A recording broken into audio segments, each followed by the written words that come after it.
गजाननं भूतिगणादिसेवितं कपित्यजम्बूफलचारुभक्षणम् उमासुतं शोकविनाशकारी नमामि विघ्नेश्वर पादपंकजम। माघ मास कृष्ण पक्ष गणेश चतुर्थी व्रत कथा। माघ के महीने में किस नाम से और किस प्रकार गणेश्वर की पूजा करनी चाहिए और कौन सा नैवेद्य चढ़ाना चाहिए। श्री गणेश जी बोले, माघ महीने में भालचंद्र नाम से गणाध्यक्ष की षोडोपचार से पूजा करनी चाहिए। तिल के 10 मोदक बनाकर 5 गणाध्यक्ष और 5 ब्राह्मण के लिए अर्पण करें। ब्राह्मण की देव सदृश पूजा करे यथाशक्ति दक्षिणा दे। 5 मोदक देवें। स्वयं भक्ति युक्त होकर 10 मोदक खाएं। इस संबंध में राजा हरिश्चंद्र का इतिहास कहता हूँ, सुनो।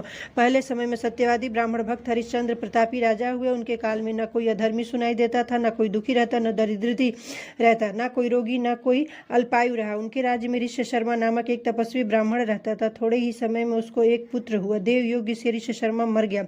पत्नी पुत्र की रक्षा करने लगी, भीख मांगकर लाती और किसी तरह पुत्र का लालन पालन करती और संकष्ट चतुर्थी व्रत करने लगी। भीख मांगकर तिल के 10 लड्डू गोबर के गणेश कहे हुए प्रकार से सदा पूजा किया करती थी।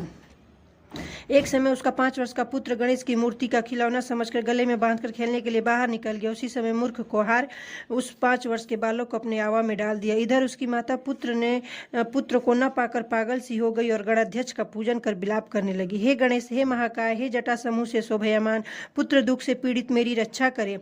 हे अनाथों के नाथ, भक्तों को अभिष्ट वर देने वाले, पुत्र दुख से पीड़ित मेरी रक्षा करे। इस प्रकार आधी रात तक उस बिचारी ने विलाप किया। सवेरा होते ही कुम्हार आवा खोलकर देखता है तो वह 5 वर्ष का बालक को उसी आवा में घुटने तक पानी में खेलता हुआ पाता है। इस प्रकार देखते ही भय के मारे कांपने लगा। इसके बाद राजा जाकर राजा के सामने जैसा उसने किया था वह सबका सुनाया। कुम्हार बोला, हे राजन, मैंने ऐसा अपराध किया जिससे बंध्य हूँ। हे राजन, राजकन्या के विवाह के लिए मुझे कुछ मिट्टी के बर्तन शीघ्र बनाकर देने थे, पर कई बार आवा में आग डालने पर भी वे पके नहीं।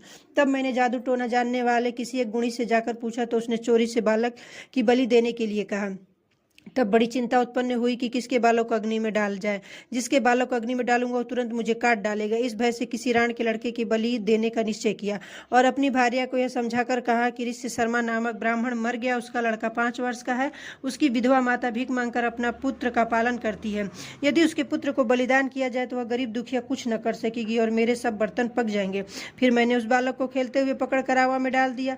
सुखपूर्वक रात को सोया। सवेरा होता ही आवा के बर्तन पके या नहीं सोचकर आवा खोलकर देखता हूँ तो जिस अवस्था में बालक को वहीं डाला उसी अवस्था में वह निर्भय देखकर मैं भयभीत हुआ और यहाँ आया हूँ। इस प्रकार उसके वचन सुनकर राजा चकित हुआ और स्वयं आवा के पास जाकर खेलते हुए लड़के को देखकर अपने अमात्य से कहा कि यह कैसी बात है और यह बालक किसका है, इसका निश्चय करो। इस आवा के भीतर घुटने तक कमल से सुशोभित जल और वैद्युर्मणि के समान